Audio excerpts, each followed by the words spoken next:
Hello, I'm Sam. I'm Carsey. And I'm Derek. And this is Unpacking Homelessness, the podcast where we take a deep dive into the issues surrounding homelessness in our communities. Let's get into it.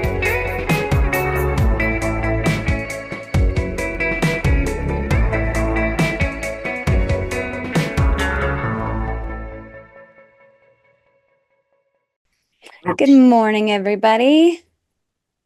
Good morning. Good morning. Good morning. How's everyone doing today? Doing good. It's a nice sunny morning. Had to sit outside. It's too nice to be inside for it. Yeah, I'm feeling like I should be doing the same thing. I just don't have as good of an outside setup. Yeah. I feel like I'll have too many animals in the background, like chirping and yeah, luckily I'm on a roof, so there's no threat of nature anywhere. Just birds pooping on you. Yeah. Yeah, maybe that. That's funny. Maybe I should go inside. All right. Well, today we decided that we wanted to do a little recap of a really great documentary that we saw earlier this week. The film is called Beyond the Bridge, A Solution to Homelessness, and it was produced and directed by Don Sawyer and edited, and the cinematography was by Tim Hashko. Derek and I went and saw the film at the Auraria campus in Denver, and it was a really eye-opening film. I know it was for me, and Derek, I think it was for you as well. There was lots of great food for thought. A lot of it is topics that we've already kind of talked about, but it'll be great to kind of dig in a little more. Yeah, definitely. And one thing that I didn't know until I did a little more research on this project is that, according to their website, Beyond the Bridge, A Solution to Homelessness is a documentary film and a social impact campaign designed to help communities align their efforts towards solving homelessness. So they actually so far have been to 14 cities in the United States showing this film and doing a panel and a Q&A to help inform listeners and community members about how the housing first model can be really effective in solving homelessness. And the two cities that they really dug into in the film were Milwaukee, Wisconsin, and Houston, Texas. And the reason for those two cities is because they were very much early adopters into the housing first model. And so we've had a lot of data to show that that has been really effective. And so, the whole question is, how can other cities use this model to affect homelessness in their own towns? And they traveled 40,000 miles around the United States to get all this footage. It's so comprehensive. They literally, so much of the film is them driving, I feel like, and their fun banter back and forth of seeing different cities. And they really tried to get a good, thorough look at how this problem is being managed in all the cities across the United States. Yeah, you could tell that they get along really well, and they seem to be in lockstep about what they're trying to do. And like you said, the banter was really good. And the biggest part that I took away from it was how necessary it is for everybody to come together in the community. They talked about you want your Chamber of Commerce to be on the same page as your police force, as your mayor, and really it's got to be everybody, doing it together. And homeless people as well, right? Oh, you bet. Yes. People that were experiencing that in the panel. Oh, yeah. Which, so they visited 14 cities. They have so far to show. They have so far in the film. They visited. That's where they're screening the films, is in 14 cities. Oh, okay. So so the setup was, so how many cities did you, as a viewer, get like an inside look on? It was really just the two. It was Houston and Milwaukee focused. I guess my hope was for them to dig into Denver in particular. And there was one person that they were interviewed that had a little bit of insight, but most of it was the success stories of the two. And Denver was just one of the markets that was receptive to talking about it and hosting it. Yeah. And they do visit a lot of cities. And, it's a film, so it's kind of hard to keep track of where we're at. Keep it to an hour and a half visiting all these places and digging into all of them. Yeah, definitely. But they definitely, they talk to a bunch of different people that are experiencing homelessness in different cities to figure out what their barriers have been and what they are experiencing. And there was just a lot of really insightful commentary by the people experiencing homelessness about what they're actually going through. And I just wanted to touch base a little bit on the housing first model in case people don't know what that is or what that entails. So, I'm going to read this from the website so I can be very precise about it. According to the nation's Alliance to End Homelessness, Housing First is a homeless assistance approach that prioritizes providing permanent housing to people experiencing homelessness, thus ending their homelessness and serving as a platform from which they can pursue personal goals and improve their quality of life. This approach is guided by the belief that people need basic necessities like food and a place to live before attending to anything less critical, such as getting a job, budgeting properly, or attending to substance use issues. Additionally, Housing First is based on the understanding that client choice is valuable in housing selection and supportive service participation, and that exercising that choice is likely to make a client more successful in remaining housed and improving their life. And the great thing about Yeah. the housing first model too, just to add on to that, is they it doesn't you don't have to address your issues right away. It's not like, when we've talked to a couple of guests and they've let us know how many requirements there are for unhoused people to be able to get into these programs or to get housing. That's not the case here. They really do believe that if you can take care of your housing and your immediate needs are met, that gives you the bandwidth to look at the other issues in your life. Yeah, exactly. It's the whole concept is how can you be in a growth mindset when you're in survival mode? So they gave a lot of examples of people that reaped the benefits of housing first and the level of gratitude that they all had of just not being given a leg up ever. There was one gentleman that he wasn't an abuser of substances, just couldn't maintain a job. And so the fact that he had this given to him to be able to focus on himself a little bit, it's just really nice to see the gratitude of these people that are reaping the benefits, see it in real time. Yeah. Did Yeah. they address families in the documentary?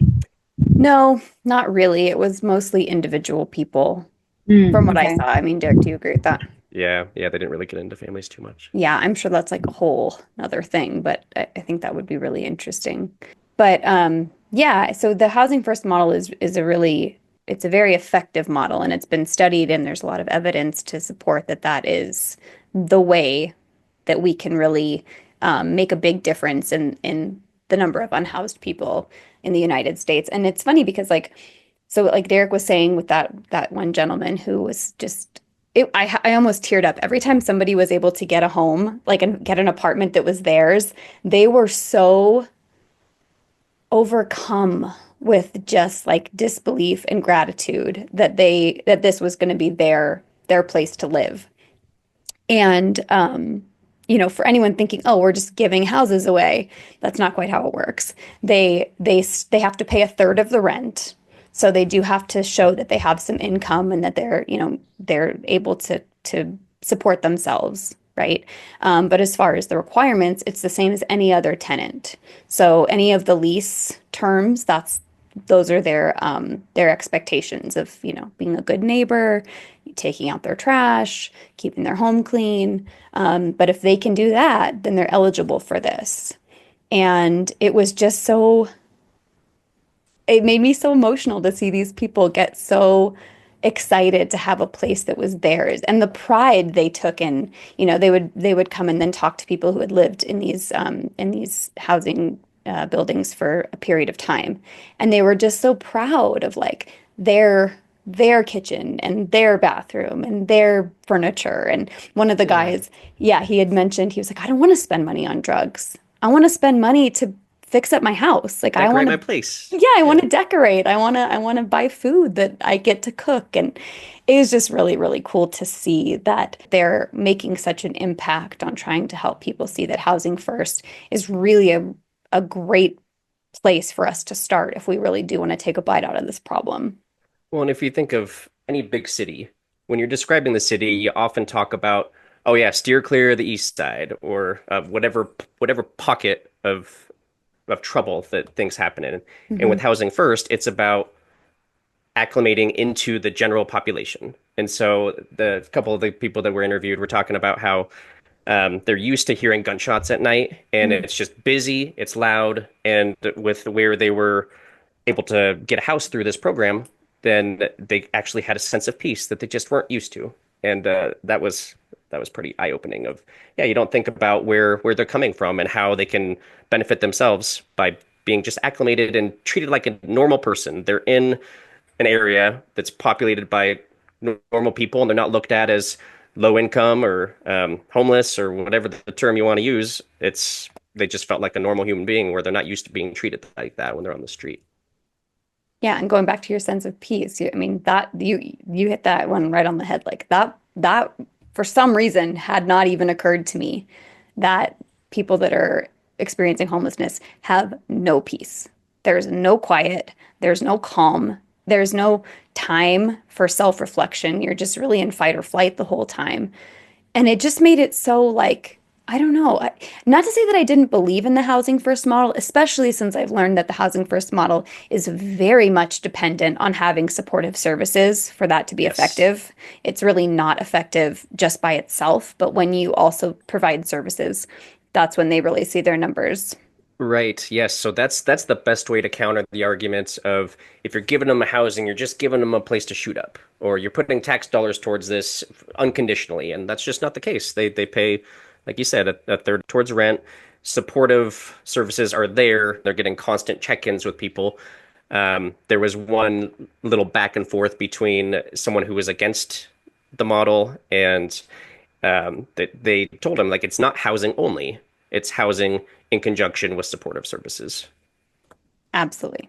So I imagine that there's a fraction of the homeless population that this model wouldn't work for, whether they just have mental illness challenges or serious drug addiction challenges, where put it like integrating them into the community first maybe isn't wouldn't be a good first step for a fraction of this population.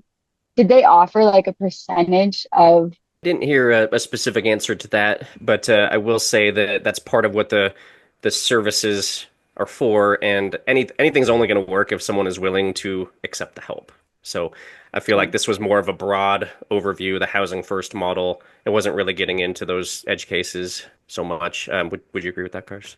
Yeah, sort of, but they also did give some good evidence-based data on how this works. So, an example they gave is for Houston, Texas. In 2001, Houston was the fourth largest city in the nation and had the sixth largest homeless population. So you can imagine it was a lot of people. And in 2012, they had reduced homelessness by 60% using the housing first model. And to date, 30,000 people have been housed since 2012. And there was a 90% housing retention rate due to the housing first model.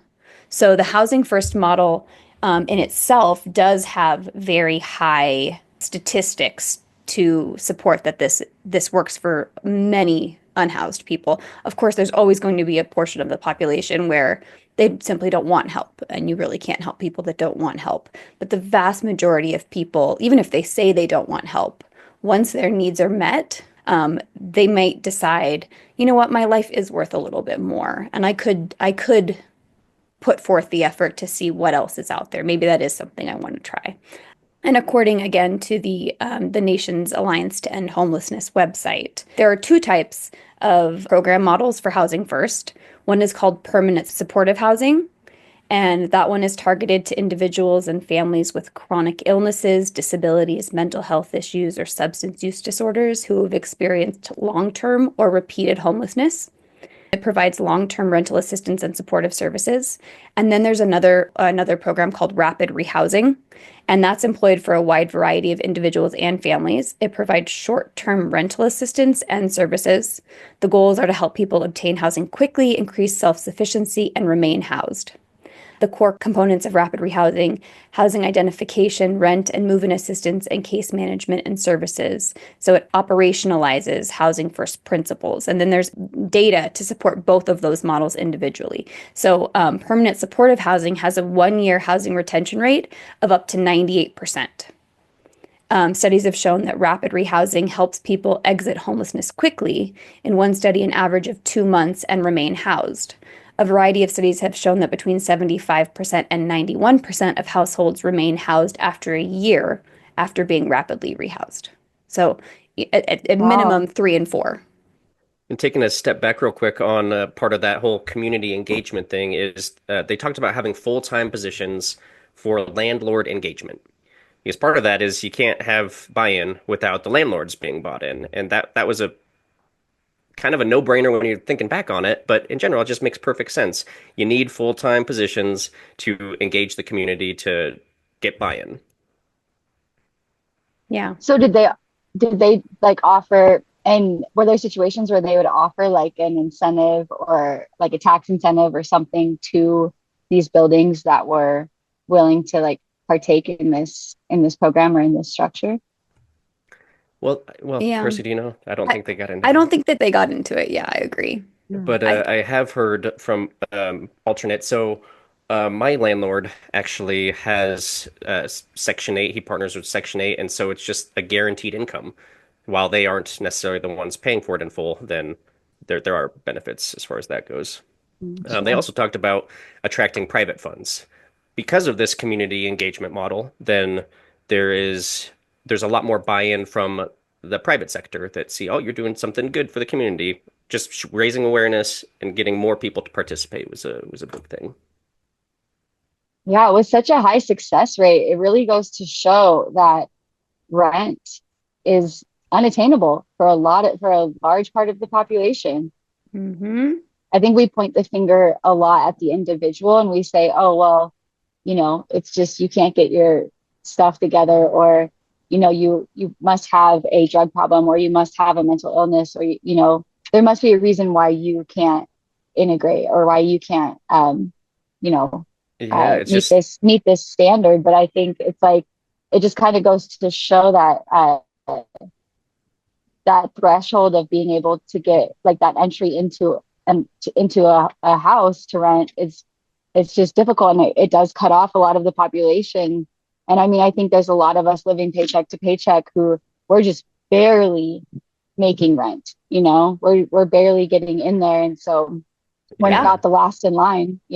They gave one statistic of someone making minimum wage needs to have 2.6 jobs. Full-time jobs. So Right, two right. 2.6 full-time jobs for minimum wage. And so Yeah. Yeah. that's right. You're right on the edge of homelessness because Well, who yeah. can, and oftentimes you have kids too. So hmm it's just not feasible. Yeah, another Yeah. statistic that they gave, Sam, to support the inference you're making is that 23.5 million people are paying more than 50% of their income to rent. Yeah. Nuts. It's Yeah, not sustainable. it's not. Mhm. Absolutely, We're it's not. creating homelessness with that. I mean, We we're are. adding to that population by making these rent prices so astronomical. And you think if community buy-in is part of that, you would hope that landlords and these developers would do their part. Here's But I think that's a larger problem. here's the thing though.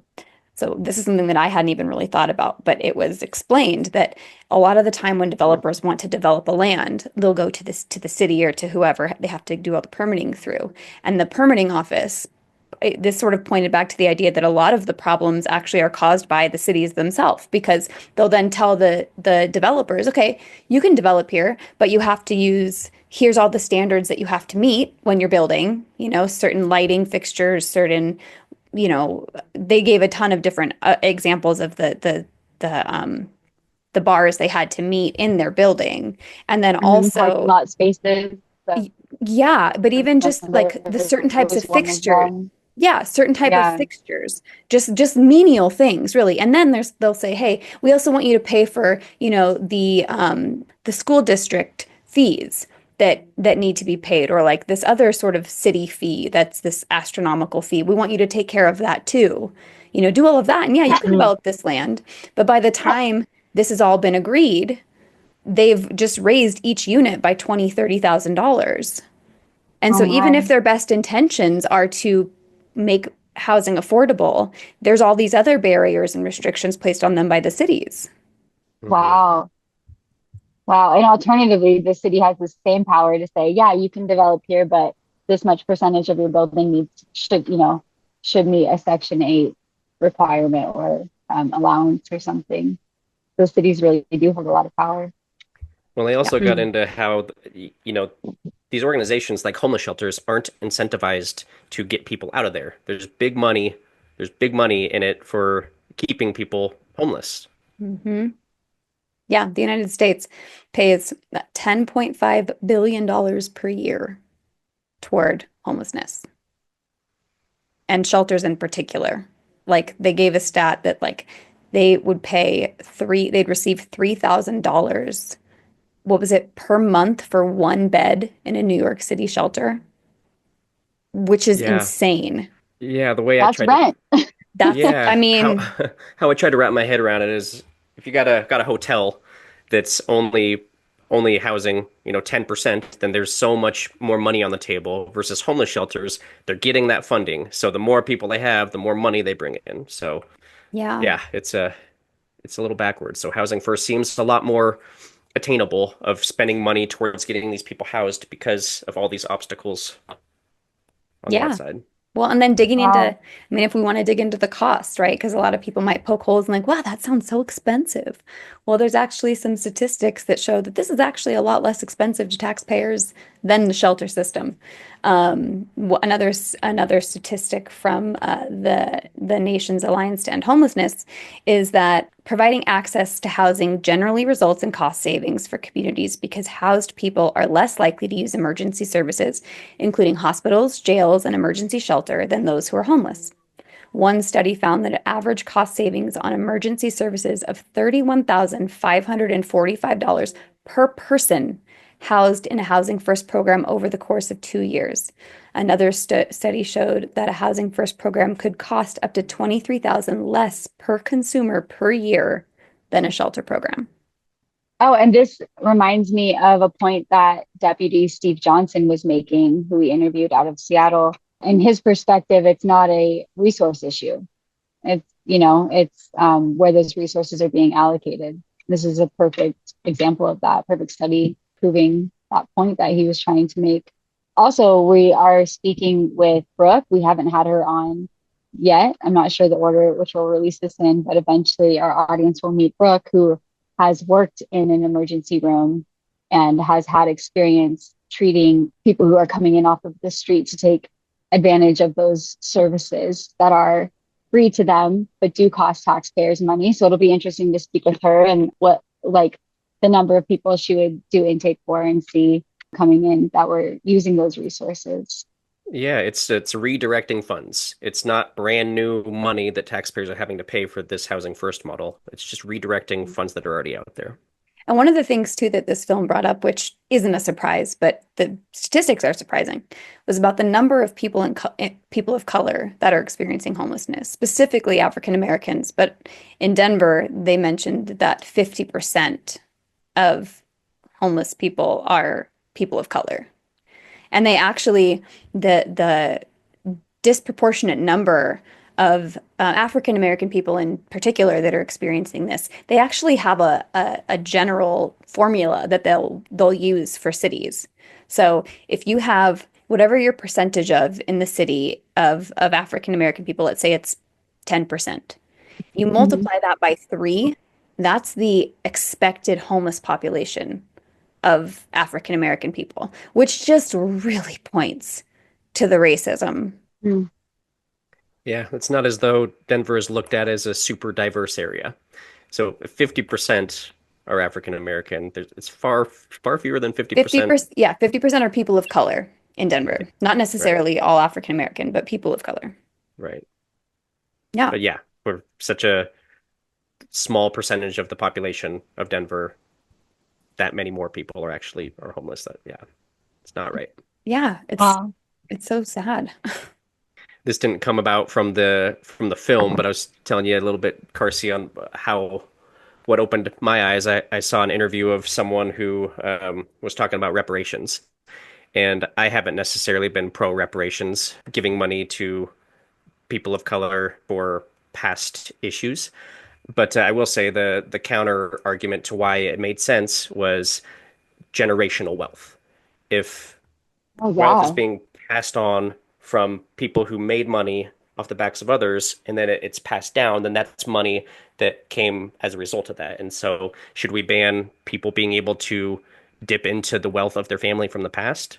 And I've never really thought of it like that. But Oh yeah. so I don't know. I guess I've become a little bit more pro entertaining reparations. There's so much evidence in history that shows that people of color after the civil rights movement and after like liberation were promised like certain amounts of money to help them with their farms, and like a lot of people won elections promising stipends and stuff toward African American families to help them get going. A lot of African Americans enlisted in the wars, like multiple, and I think it was like World War II. I might be wrong, but I think it was World War II where they were like, if anybody who lives in the war, when like their family will get a stipend to buy their first home. And when the war ended, only white families got that. So there's a lot of generational wealth that was severed, for the African American community. And I believe in reparations for that. I think they're absolutely entitled to be like reimbursed for that generational wealth that they've lost. Not to mention, like we all know that just a family living low income deals with a lot more issues than just not having money. There's a lot of stuff that comes out of a lot of other types of trauma that come out from living like low income. It creates a lot of hostility and abuse and puts children in lower income schools. And those children, maybe could have excelled better if they had the same opportunities as white children, and just based off the neighborhoods that they had to live in, and yeah, and nutrition, right? I mean, when you're living nutrition, low income, absolutely, you don't have access to that good, healthy food and yeah, doctor and I appointments. think 50% of the homeless population are people of color, maybe not necessarily African American, but are people of color. Is that right? Mm-hmm. Yeah, I mean, I think that in speaks for Denver. itself. In Denver, different cities have different, Sure. Okay. Yeah. But I mean, still, I think that speaks for itself. The opportunities that we're lacking just carry over decade after decade. Absolutely. One of the things I wanted to bring up too was this quote that they said, and they brought it up a few times in the film, and I think it's because it's, or maybe it was brought up once in the film, but it was brought up multiple times in the discussion. In the panel afterwards, because it was so like, yes. And the quote was, if you don't want affordable housing in your backyard, you're going to end up with homelessness in your front yard. And we were all just like, yep, that feels pretty on the nose. Wow. Yeah. Three different people said it spot on. And I think that was to support the acclamation of main city areas. Just say, you're trying to not accept this, here's what's going to happen. You're going to see them right on your street. And then the other thing that I thought was just a great visual was in the film, the producer, Don, he brought up this parable about this village where babies were floating down the river.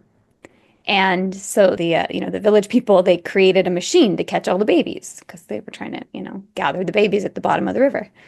And then one day this woman starts walking along the bank of the river and starts walking north or, upstream. And everyone's like, what are you doing? And she's like, well, I want to figure out how the babies are falling into the river. And that's very much like what's happening with homelessness. It's like, yeah, we can create systems to try to catch people, but it really pointed to the idea that like all the guests that we've been speaking with who really have been working to focus on homeless prevention, that's not wasted. That's really an important place for people to be putting their energy, is to trying to prevent people from falling down the river in the first place. Well said. Yeah, I love it. Well, for anyone who is interested in seeing this film, unfortunately, it's not widely released yet. I think they're still working on getting funding, but it is an awesome, awesome film. I really hope everybody can see it because I do think we eventually will be seeing a lot of benefit to the housing first model being so widely distributed. You can go to their website, which is asolutiontohomelessness.com. You can see snippets from the film. You can see where they're playing. They will be playing in Seattle in May. I want to say it's like May 13th. If anybody from Seattle, I don't know if this will be released by then, but we'll definitely put some blasts on our social media so our friends in Seattle can go check it out. Hopefully this movie will be out soon because I do think it's going to make a big difference in helping people understand what the housing first model is, how it works, and how we can implement it in these bigger cities. You mentioned that they released another film, right, Chrissy? What was that one? They did, yeah. Their other film is called Under the Bridge, The Criminalization of Homelessness. And that's available on YouTube, Apple TV, I believe, and a couple other places. So we'll definitely be checking that one out too. Yeah, always good to give support to people that are making videos and drawing attention to this issue. So, Yeah, yeah, come absolutely. support. Yeah, and we look forward to doing more commentary videos on films and books. So if that's something that you guys are interested, keep an eye out for that. And we'll always recommend those resources to you guys too on our social media and on our feeds. And not that they'll ever hear this, but big shout out to Don Sawyer and Tim Hashko. Is that what the names were? Hashko? Yep. For making this film and just bridging that gap and opening this view for so many people, so that we can get into this and see these. I mean, that's a lot of research and stuff that went into this film with so many eye-opening statistics that I really feel like this is going to make a big difference for people. So there was also a panel discussion after this that was really impactful. So we'll make sure to post the names and organizations of the people on that panel so you guys can look into them as well. People on the panel were awesome, and it was clear that they were all in lockstep. So they were kind of a good representation of why we should all entertain the housing first model. They were just warm, kind-hearted people that weren't trying to dodge any of the tough conversations. But yeah, I think it would be good to kind of. Were you guys able to have a meet and greet? Were you guys able to talk with them after? We talked with a podcast host her name is Jonna, and she was awesome, and she actually had the formerly homeless person on her podcast. So gotta connect with her. I gotta gather business cards. Yeah, sounds good. And I love that they're making this so conversational. You know, you do go and you see a film, but after the film, you're often left with these thoughts and these lingering, like, okay, well, what do we do with that? And one of the things that one of the panel members mentioned that was so obvious but true is going to town hall meetings, getting involved in your cities and being an advocate, for the housing first model, being an advocate to say, I actually wouldn't mind having affordable housing near me.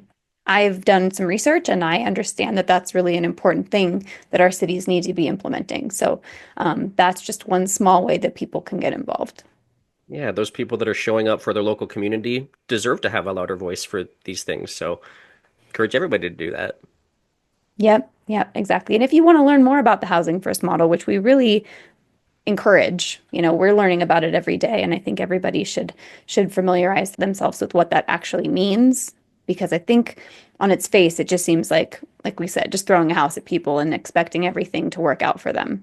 Understanding that the housing first model really does rely on supportive services and that really changes the game. So if you want to learn more about the housing first model, you can go to endhomelessness.org. And that is the National Alliance to End Homelessness website. And then from there, you can read more about Housing First and how that's implemented. You can read more about the cost, the evidence-based research on how that's working so far in the United States, and other ways to get involved. Well, good session, guys. This was great. Yeah, thanks guys for going to see that film and sharing it with all of us who didn't make it. It was a big ask going to a movie with the friend. Like it was tough, but we sucked it up and did it anyway. We did, and I will say it was a really incredible use of our time. Both Derek and I. You, Sam. We did miss you. At the end of that film, we're like, oh my gosh, what a good use of time. Yeah, absolutely. It was awesome. I can't wait for this film to get out into the world. I think it really is going to help make a big difference. I hope they get funding soon. Yeah. All right. Well, you guys have an awesome Saturday. Oh, no, it's Sunday. Have an awesome Sunday. We don't usually record on Sundays. It's a little different. Happy Sunday, everybody. Happy Sunday. All right. Thanks so much. Have a great day. Okay. Bye. Bye.